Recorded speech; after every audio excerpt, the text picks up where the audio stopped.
ಆಮೇಲೆ ನೆಲದಲ್ಲಿ ಕಳೆ ಹುಟ್ಟಬಾರ್ದು ಅಂದ್ರೂ ಪ್ಲಾಸ್ಟಿಕ್ಕು. ಇದೆಲ್ಲ ಏನು ತಿಳ್ಕೊಂಡಿದ್ದೀರಿ ಅಂದರೆ ನಾವೆಲ್ಲ ಮುಂದುವರಿತಾ ಇದ್ದೀವಿ ಅಂತ. ನಿಮ್ಮ ಅವನತಿಯನ್ನು ನೀವು ಮಾಡ್ಕೊಳ್ತಾ ಇದ್ದೀರಿ, ನಿಮ್ಗೆ ಗೊತ್ತಾಗ್ತಾ ಇಲ್ಲ.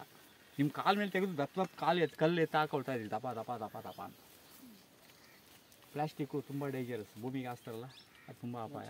ಮತ್ತು ನಾರಾಯಣ ಹೇಳ್ತಾಯಿದ್ರು, ಅದಕ್ಕೆ ಟೊಮೆಟೊ ಹಣ್ಣಿಗೆ ನಿಂತ್ಕೊಳ್ಳೋಕೆ ಶಕ್ತಿ ಇಲ್ಲ ಗಿಡಕ್ಕೆ ಅಂದರೆ ಅದು ತಿಂದವನು ಹೆಂಗೆ ನಿಂತ್ಕೊಳ್ತಾನೆ. ಅದಕ್ಕೆ ಜಾಯಿಂಟ್ ಪೇನ್ ಎಲ್ಲ ಬರೋದು. ಮತ್ತು ನಮಗೆ ಯಾವುದು ಆಹಾರ ಗಿಡ ಅದೇ ತಾನಾಗಿ ನಿಂತ್ಕೋಬೇಕು. ಯಾವ ಆಹಾರ ಮನೆಯಲ್ಲಿ ನೀವೆಲ್ಲ ಯಾವ ಎಣ್ಣೆ ಬಳಸ್ತೀರಿ? Refined oil. ಚೆನ್ನಾಗಿ ತಿಳ್ಕೊಳ್ಳಿ, ಯಾವ ಆಹಾರ ತಿಂದಾಗ ಆ ಗಿಡದ ಆಯಸ್ಸು ಜಾಸ್ತಿ ಇದೆಯೋ ಆ ಆಹಾರ ನಾವು ತಿನ್ನಬೇಕು.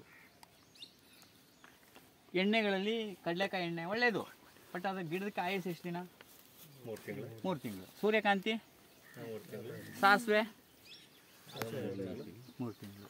ಔಡಲ್ಲ 6 ತಿಂಗಳು. 1 2 3 ಗಿಡ ಬಿಟ್ಬಿಟ್ರೆ 8 ವರ್ಷ 10 ವರ್ಷ ಇರ್ತದೆ. ನೀವು ಬಿಡಲ್ಲ. ಔಡಲ್ಲ ಗಿಡ ಇರ್ತದೆ. ತೆಂಗು 100 ವರ್ಷ. ಅದ್ರದ್ದು ಎಣ್ಣೆನೇ ನಿಮ್ಗೆ ಒಳ್ಳೆಯದು. ಇಷ್ಟು ತಿಳ್ಕೊಳ್ಳಿ. ಇದಕ್ಕೆ ಯಾವ ಸೈಂಟಿಸ್ಟ್ ಬಂದು ಹೇಳ್ಕೊಡ್ಬೇಕು ಅಂತ ಏನಿಲ್ಲ, ಯಾವ ಸ್ಕೂಲಲ್ಲಿ ಪುಸ್ತಕದವ್ರು ಬರೆಯಲ್ಲ ಇದನ್ನೆಲ್ಲ. ಯಾಕಂದರೆ ಬರೆದ್ರೆ ಇವರೆಲ್ಲ ಉದ್ದಾರ ಆಗ್ಬಿಟ್ರೆ ಅಂತಂದು. ತೆಂಗಿನ ಎಣ್ಣೆ ಭಾಳ ಶ್ರೇಷ್ಠ. ತೆಂಗಿನ ಎಣ್ಣೆನ 1 ಟೀ ಸ್ಪೂನ್ ತೆಂಗಿನ ಎಣ್ಣೆನ, ಶುದ್ಧವಾದ ಎಣ್ಣೆನ 1 ಟೀ ಸ್ಪೂನ್ ನುಂಗಿ ಲೈಫಲ್ಲಿ ಯಾವುದೇ ಕಾಯಿಲೆ ಬರೋಲ್ಲ. ಮತ್ತು ಅದರಲ್ಲಿ ಯಾವುದೇ ಬ್ಯಾಡ್ ಕೊಲೆಸ್ಟ್ರಾಲ್ ಇಲ್ಲ. ಅದರಲ್ಲಿರೋದೆಲ್ಲ HDL ಕೊಲೆಸ್ಟ್ರಾಲ್, ತುಂಬ ಒಳ್ಳೆಯದು. ಆಮೇಲೆ ನಿಮ್ಮ ಟೇಬಲಲ್ಲಿ ಯಾವುದೋ ಫೈನಲ್ ಗಿನಲ್ಲಿ ಹಾಕಿ ಗಮ್ ಮತ್ತು ಸೆಂಟ್ ಬರ್ಸೋ ಬದಲು ಒಂದೇ 1-2 ಡ್ರಾಪ್ ಎಣ್ಣೆನ ಟೇಬಲ್ ಮೇಲೆ ಹಾಸ್ಬಿಡಿ. ನೊಣ ಬಂದಲ್ಲಿ ಕೂತ್ಕೊಂಡ್ರು ಆ ನೊಣದಲ್ಲಿರುವಂಥ ಎಲ್ಲ ವಿಷಗಳು ತೆಂಗಿನ ಎಣ್ಣೆ ಸ್ಪರ್ಶ ಆದಾಗ ಸಾಕು. ಮೈಗೆಲ್ಲ ತೆಂಗಿನ. ಕೇರಳದಲ್ಲಿ ಇವತ್ತು ಹೊಟ್ಟೆಗೆ ಎಣ್ಣೆ ಹಾಕದೇ ಇದ್ರು. ಯಾವ ಎಣ್ಣೆ? ಸಾಂಬಾರು ಎಣ್ಣೆ ಹಾಕದೇ ಇದ್ರು, ಮೈಗೆ ಎಣ್ಣೆ ಹಾಕ್ತಾರೆ ಅವರು. ಅವ್ರು ಸ್ನಾನಕ್ಕೆ ಮೊದಲು ಒಂದು 15 ನಿಮಿಷ ಮೈಗೆ ಎಣ್ಣೆ ಹಾಕ್ತಾರೆ. ನಮ್ಮೂರು ಯುಗಾದಿಗೆ ಹಾಕೊಳ್ಳೋಕ್ಕೆ ಎಲ್ಲರಿಗೂ ಹೇಳ್ತಾರೆ. ದೀಪಾವಳಿಗೆ ಇವತ್ತು ಎಣ್ಣೆ ಸ್ನಾನ ಮಾಡ್ತೀನಿ. ಎಣ್ಣೆ ಕೇರಳದವರು ದಿನ ಎಣ್ಣೆ ಸ್ನಾನ ಮಾಡ್ತಾರೆ. ಎಣ್ಣೆ ಸ್ನಾನ ಮಾಡೋದು ಭಾಳ ಒಳ್ಳೆಯದು. ಗುರುಗಳ ಕೊಬ್ಬರಿ ಎಣ್ಣೆಗೂ ಮತ್ತು ತೆಂಗಿನ ಎಣ್ಣೆಗೂ ಏನು ಇದು ಅದು ನೋಡಿ. ಜನ ಕನ್ಫ್ಯೂಸ್ ಹೆಂಗೆ ಮಾಡ್ಕೊಂಡಿದ್ದಾರೆ ಅಂದರೆ, ಕೊಬ್ಬರಿ ಎಣ್ಣೆ ಅವನು 14 ಸೈಡ್ ತಗೊಂಡ, ನಾನು 30 ತಗೊಂಡಿದ್ದು ಹಳೇದು. ಎಲ್ಲರೂ ಕಳ್ರೆ, ಒಟ್ಟೆಲ್ಲ ತೆಂಗಿನಕಾಯಿದಾ ಕದ್ದಿದ್ಯಾ ನೀನು ಕಳ್ಳಾನೆ.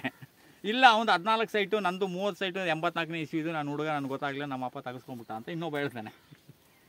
ಕಳ್ರೆ ಈಗೆಲ್ಲ ಯಾರ ಮೇಲೆ ಹೋರಾಟ ಮಾಡಿದ್ರು ಅವನು ಕಳ್ಳಾನೆ. ಯಾರು ನಡ್ಕೊಂಡು ಬಂದ್ರಲ್ಲ ಹೆಜ್ಜೆ ಮೇಲೆ ಹೆಜ್ಜೆ ಹಾಕೊಂಡು ಅವರು ಕಳ್ರೇನೆ.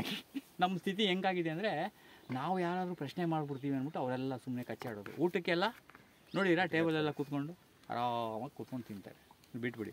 ಎಣ್ಣೆಲಿ ಕೆಲವ್ರು ಹೇಳ್ತಾರೆ ಒಣಗಿಸಿದ ಕೊಬ್ಬರಿಲಿ ಮಾಡಿದ ಎಣ್ಣೆನೂ ಒಂದೇ.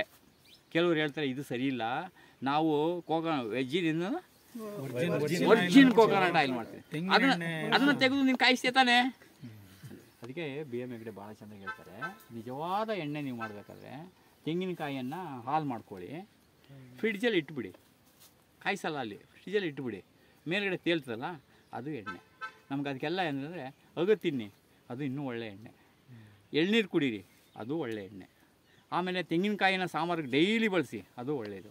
ಅದು ಸರಿ ಇಲ್ಲ ಇದು ಸರಿ ಇಲ್ಲ ಅಂದರೆ ವ್ಯಾಪಾರಸ್ಥರು ಹೇಳೋದು. ಈ ಹೋರಾಟಗಾರರು ಇದ್ದಾರೆ, ವಾಟ್ವಾಳ್ ಪಕ್ಷ ಒಂದು, ಈ ಇವನ್ ಪಕ್ಷ ಒಂದು, ಯಾವುದು ಇನ್ನೊಬ್ರು ಇನ್ನಲ್ಲಪ್ಪ ಅಲ್ಲಿ ಅದೊಂದು. ಅವನೇನಂತಾನೆ ಶೂ ಪಾಲಿಶ್ ಮಾಡುವಾಗ ಅವ್ನು 10 ರೂಪಾಯಿ ಅಂತಾನೆ. 10 ರೂಪಾಯಿನ ಅಂದ್ರೆ ಅಲ್ಲಿ ಕೇಳ್ತಾನೆ 5 ರೂಪಾಯಿ ಅಂತಾನೆ. ಅವನ ಹತ್ರ ಫಸ್ಟ್ ಕಸ್ಟಮರ್ ಹೋದಾಗ ಅವನಂತಾನೆ 10 ಅಂತಾನೆ. 10 ಅವನು ಹೇಳ್ತಾನೆ 5ಕ್ಕೆ ನಾನು ಮಾಡ್ಕೊಡ್ತೀನಿ. ಇವರಿಬ್ಬರು ಒಬ್ಬರೇ. ಇವನು 10 ಅಂದರೆ ನಾವು ಯಾರ ಹತ್ರ ಹೋಗ್ತೀವಿ? 5 ಹತ್ರ ಹೋಗ್ತೀವಿ. ಇವನೇ ಫಸ್ಟ್ 10 ಅಂದರೆ ನಾವೇನು ಮಾಡ್ತೀವಿ? ಇವರಿಬ್ಬರು ಯಾರು? ಒಂದೇ. ಎಲ್ಲ ಕೊಬ್ಬರಿ ಎಣ್ಣೆ ಒಂದೇ. ಅದನ್ನು ಸುಮ್ಮನೆ ಬ್ರ್ಯಾಂಡ್ ಮಾಡ್ಕೊಂಡು ಅವರ ಆಸೆಗೆ ಅವ್ರು ಹೇಳ್ತಾರೆ ಅಷ್ಟೇ. ಅದನ್ನೆಲ್ಲ ನಂಬಬೇಡಿ. ಅಲ್ಲಿ ಕೊಬ್ಬರಿ ಎಣ್ಣೆ ಒಳ್ಳೆಯದು. ಮತ್ತು ಇನ್ನೊಂದು, ನಿಮ್ಮದು ತೋಟದಲ್ಲಿ ಗಿಡ ಯಾವುದೋ ಒಂದು ಬೆಳೆ ಬೆಳೆದು ಬಿದ್ದೋಗ್ತಾ ಇದೆ, ಮಲಗಿದೆ ಅಂದರೆ ತುಂಬ ಒಳ್ಳೆಯ ಕೆಲಸ ಏನಪ್ಪ ಅಂದರೆ, ಇದರ ಬಿದಿರು ಕೆಳಗಡೆ ಇರುವಂಥ ಮಣ್ಣನ್ನು ತಗೊಳ್ಳೋದು. ಈ ಮಣ್ಣನ್ನು ತಗೊಂಡು ಒಂದು 200 ಲೀಟ್ರ್ ನೀರಲ್ಲಿ ಕೊಳೆ ಹಾಕೋದು. 15 ದಿನ ಆದಮೇಲೆ ಆ ನೀರನ್ನು ನೀವು ಎಲ್ಲ ಗಿಡಗಳಿಗೆ ಸಪ್ಲೈ ಮಾಡ್ಕೊಂಡು ಬಂದರೆ, ಬಾಳೆ ಆಗಲಿ, ಅಗಸೆ ಆಗಲಿ, ನುಗ್ಗೆ ಆಗಲಿ, ಬೇರೆ ಸಮೇತ ಬೀಳ್ತದಲ್ಲ, ಆ ಬೀಳದೇ ಇರೋದನ್ನು ತಡೆಯೋ ಶಕ್ತಿ ಇರೋದು ಯಾವುದಕ್ಕೆ? ಬಿದಿರಿಗೆ ಮಾಡ್ಬೋದಲ್ಲ. ಇನ್ನು ಇದಕ್ಕೆ 5 ಪೈಸೆ ಖರ್ಚಿಲ್ಲ. ನಾವು ಎಲ್ಲೂ ನೀವು ಹೋಗಿ ಈ ಅಂಗಡಿನ ತಗೊಂಡು ಬನ್ನಿ, ಆ ಅಂಗಡಿನ ತಗೊಂಡು ಬನ್ನಿ ಏನು ಹೇಳೋಲ್ಲ. ನಿಮ್ಮ ಜಮೀನು ಇರೋದನ್ನೇ ಹೇಳ್ತೀವಿ. ಮತ್ತು ಇದನ್ನ ಬೋರ್ ಪಕ್ಕದಲ್ಲಿ ನಡ್ಕೊಳ್ಳಿ. 15 ಅಡಿ ದೂರದಲ್ಲಿ ನಡಿ, 20 ಅಡಿ ದೂರದಲ್ಲಿ ನಡಿ. ಬೋರು ಆಟೋಮೆಟಿಕ್ ರೀಚಾರ್ಜ್ ಆಗ್ತದೆ. ಮತ್ತು ನೀರಿನ ಸೆಲೆಯನ್ನು ಎತ್ತದೆ ಬಿದಿರು. ಇವೆಲ್ಲದು ನೋಡಿ ಹೊಳೆ ಪಕ್ಕದಲ್ಲೆಲ್ಲ ಏನು ಬೆಳೆದಿದೆ ಬಿದಿರು. ಮತ್ತು ಇದರಲ್ಲಿ ಒಂದು ಮೊಳಕೆ ಬರ್ತದೆ ಕಾಣಲೆ ಅಂತ ಹೇಳ್ತಾರೆ. ಯಾವ್ದ್ಯಾವುದಕ್ಕೋ ಚರ್ಚೆ ಮಾಡ್ತೀವಿ. ಯಾರಾದರೂ ಶೋರೂಮ್ಗೆ ಹೋಗಿ ರೇಟ್ ಕಮ್ಮಿ ಕೇಳಿದ್ದೀರಾ? ರೈತ ಬೆಳೆದು ತರಕಾರಿ ಇಟ್ಕೊಂಡಿದ್ದಕ್ಕೆ ಏನಂತೀರಿ? ಕಮ್ಮಿ ಕೇಳ್ತೀರಿ. ಅದೇನೇ ಇದನ್ನು ಮಾರ್ತಾರೆ. ಇದು ಮೊಳಕೆ ಬರ್ತಲ್ಲ, ಆ ಮೊಳಕೆಯನ್ನು ಕಾಣಲೆ ಅಂತ ಹೇಳ್ತಾರೆ. ಅದನ್ನು ಬೇಯಿಸಿ ವರ್ಷಕ್ಕೆ 1 ಸರಿ 2 ಸರಿ ತಿಂದರೆ ಕ್ಯಾನ್ಸರ್ ಬರೋಲ್ಲ. ಇವೆಲ್ಲ ರಿಸರ್ಚ್ ಆಗಿರುವಂಥದ್ದು. ನಮ್ಮ ಪೂರ್ವಿಕರು ತುಂಬ ರಿಸರ್ಚ್ ಮಾಡಿದ್ದಾರೆ. ಅವ್ರಿಗೆಲ್ಲ ಗೊತ್ತಿತ್ತು. ಬಟ್ ಅವ್ರಿಗೆ ಯಾವುದು ಪೇಪರ್ಲಿ ಇರಲ್ಲ, ಹೇಳಕ್ಕೆ ಬರ್ತಿರ್ಲಿಲ್ಲ. ಸುಮ್ಮನೆ ಮಾಡು ಅನ್ನೋರು ಅಷ್ಟೇ.